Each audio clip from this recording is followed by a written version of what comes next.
Hello students, today we will talk about a device called as cyclotron.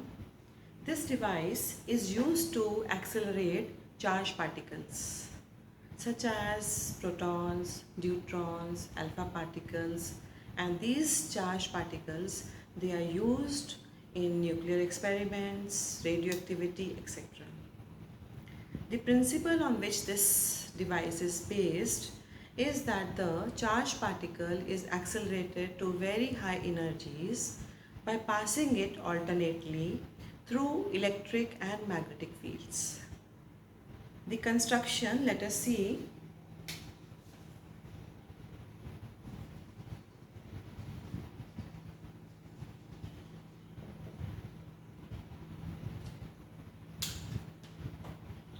It consists of two semicircular half cylinders, metallic half cylinders.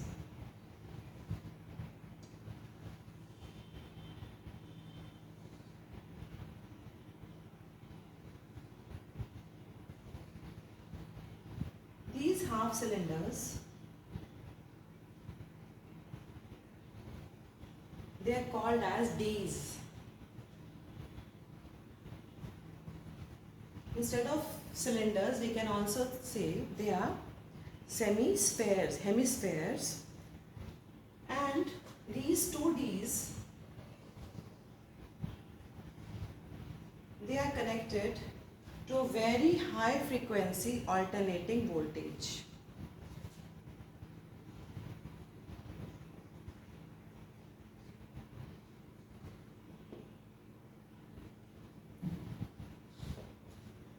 The two Ds, they are placed in such a manner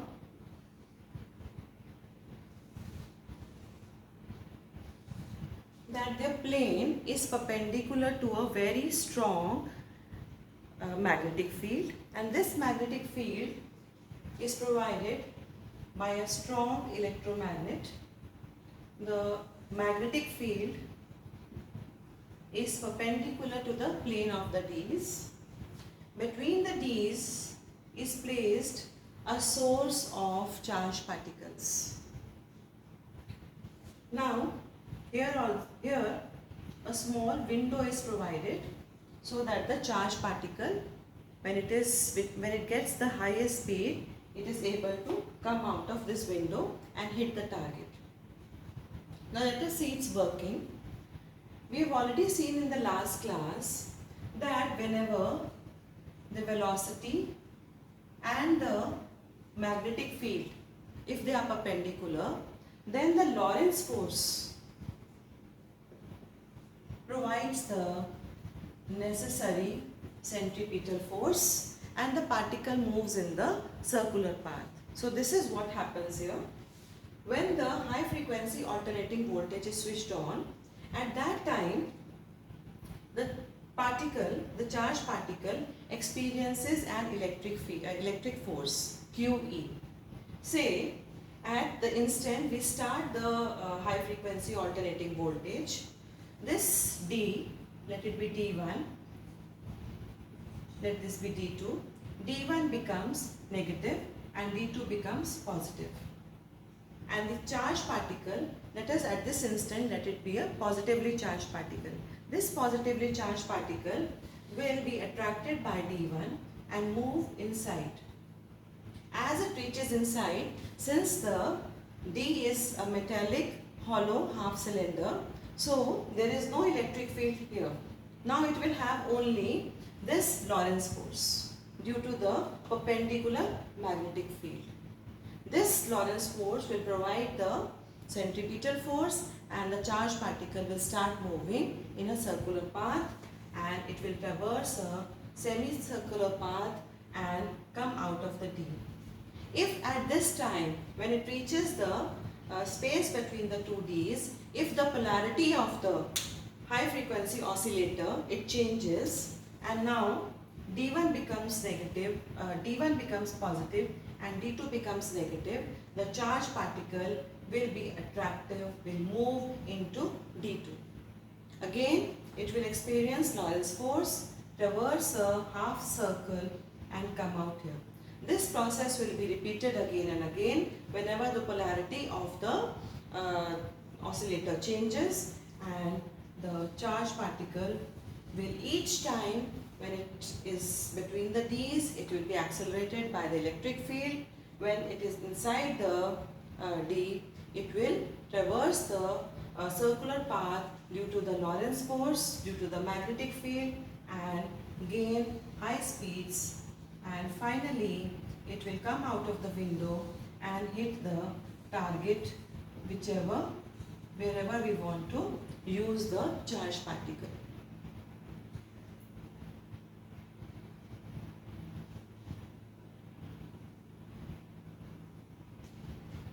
The important thing here is that the charged particle, whenever it reaches the space between the two D's, at that instant the polarity of the D's should change. So the frequency of the charged particle, the frequency of its traversing the circular path should be same as the high frequency alternating voltage that is applied to the charged particle, that is applied to the D's.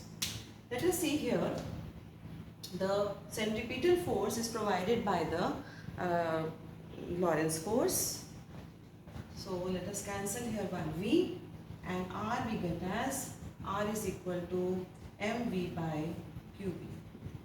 The time period of the revolution of the charged particle we can write as the circumference, the distance moved upon its velocity.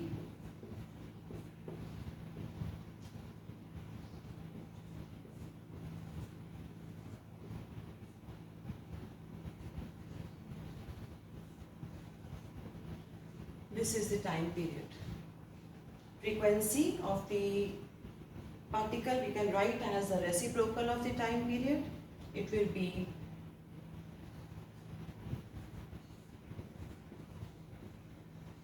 this is the frequency.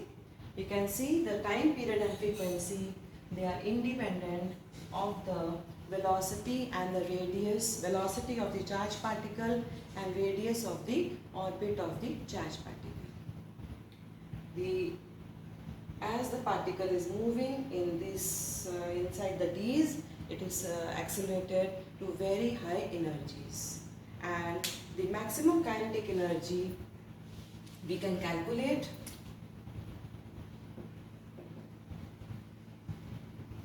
Let us see the velocity. Velocity from the expression we had mv square by r is equal to qvb. So velocity is equal to qrb by m. If this is the maximum velocity when the particle is traversing the most outer orbit, maximum radius, so kinetic energy would be half mv square. V is maximum, whenever V is maximum, and that would be q square r square b square upon 2 and m square. We have one m here, m gets cancelled, and the maximum kinetic energy becomes, this kinetic energy can be calculated if we know the charge, the radius, b, and the mass of the charged particle. But this device also has certain limitations.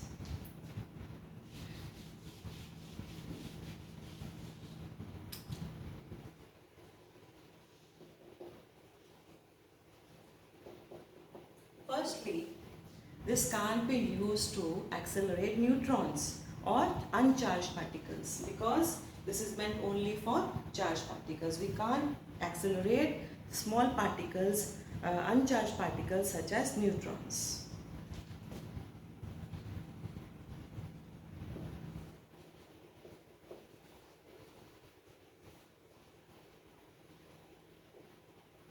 Secondly, light particles such as electrons, they also can't be accelerated.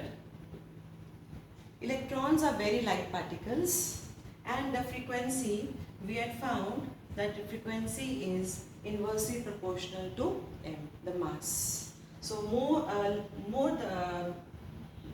the mass, the lesser will be the frequency. How does this affect?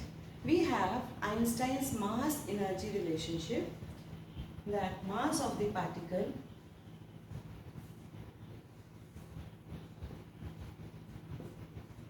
this is the mass energy relativistic equation given by Einstein. According to this equation, whenever the velocity of the particle increases, say it acquires very high velocities of the order of velocity of light, at that time the mass will increase. As we tends to see, mass will become infinite. So a particle such as electron, it is very light particle, it will acquire its speed very easily, a high speed such as the velocity of light very easily, and its mass will increase. And when its mass will increase, the frequency will decrease, and the particle, it will take more time to come out of the D. When it is not able to come out of the D and the polarity changes before that, then the particle electron will get lost inside the D's and we won't be able to accelerate. Another limitation is, same as electrons, I've talked about it already, that it is very necessary that when the particle comes out of the D, at that instant the polarity should change. If the frequency of the particle and the frequency of the high frequency oscillator, they do not match, then even the particle gets lost.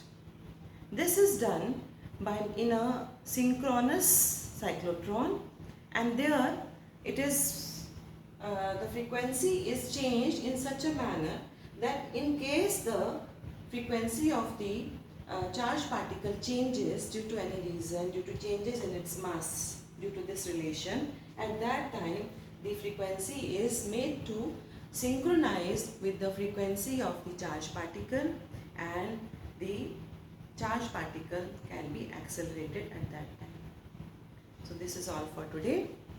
We will meet in the next class. Till then, stay safe, stay happy. Thank you.